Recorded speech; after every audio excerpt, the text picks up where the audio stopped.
나라살림연구소가 정부의 2차 추경 예산안을 꼼꼼히 살펴보았는데 놀라운 사실이 밝혀졌습니다. 질병관리본부가 누구입니까? 코로나19 위기 대응의 영웅들입니다. 이 질병관리본부 등 일부 공무원의 연가보상비만 삭감되었습니다. 기재부는 현재 적자 국채 발행 없는 재원 마련이라는 해괴한 목표를 위해 온갖 이상한 짓을 예산안에 자행하고 있습니다. 그 중의 하나가 드러난 것입니다. 2차 추경안 중 공무원 연가 보상비 삭감 항목이 있는데 그 규모는 3,953억 원 정도입니다. 모든 공무원의 연가 보상비를 일괄 삭감하는 게 아닙니다. 특정 공무원의 연가 보상비만 삭감하게 되어 있습니다. 질본의 경우 7억 600만 원의 연가 보상비가 전액 삭감되었습니다. 국립나주병원 1억 3,300만 원, 국립목포병원 6,200만 원, 국립마산병원 8천만 원 외에 일부 지방국립병원 소속 공무원들의 연가보상비도 깎였습니다. 백신 개발 등의 역할을 담당하는 오송생명과학단지 지원센터도 인건비가 삭감됐습니다.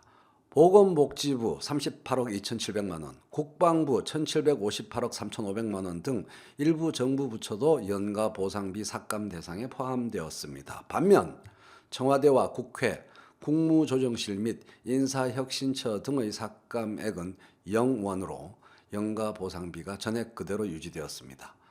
코로나19 대응의 영웅들이 이런 대접을 받도록 추경안을 편성한 기재부는 도대체 무슨 생각을 하고 있는 걸까요? 코로나19 대응으로 곧 쓰러질 정도로 경무에 시달리는 공무원들은 피해를 보고 상대적으로 휴가가 가능한 직군의 공무원은 피해를 보지 않게 설계되었습니다. 중요한 사실을 알려드리겠습니다.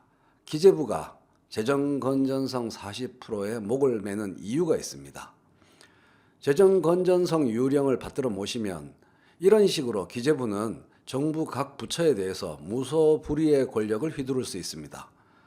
대통령한테도 그 권력을 휘두르는 겁니다. 대통령이 큰 마음 먹고 나라를 위한 국책 사업을 기획해도 재정 건전성 때문에 그것은 곤란하니 통촉하시옵소서라는 식으로 대통령의 뜻을 쉽게 좌절시킬 수가 있습니다.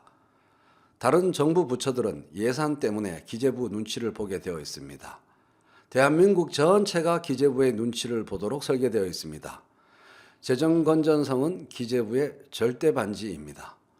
정부 내 다른 부처들, 국회, 대통령까지 엿먹이고 국민들을 엿먹이고 좌지우지할 수 있는 무소불위의 칼입니다. 윤석열 검찰이 검찰 수사권을 포기 못한 이유와 같습니다. 검찰로부터 그 칼을 빼앗아야 하듯이 기재부로부터 재정 건전성이라는 흉기, 칼을, 절대 반지를 빼앗아야 합니다.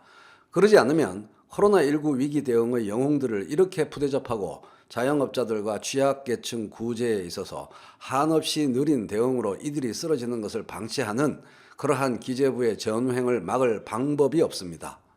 애국 시민 여러분, 검찰개혁을 외쳤던 시민 여러분, 검찰이 수사권을 절대 자기 손에서 놓치지 않으려고 했던 것과 기재부가 재정 건전성을 고집하는 것은 같은 맥락에 있는 일입니다. 검찰주의와 기재부주의를 관철하기 위한 절대 반지가 수사권과 재정 건전성입니다. 이들 늘공적폐 세력의 새치혀에 속지 말고 문재인 정부의 진정한 개혁을 위한 적폐청산의 차원에서 이들의 논리와 언어와 행동을 감시해 주시길 간절한 심정으로 부탁드립니다.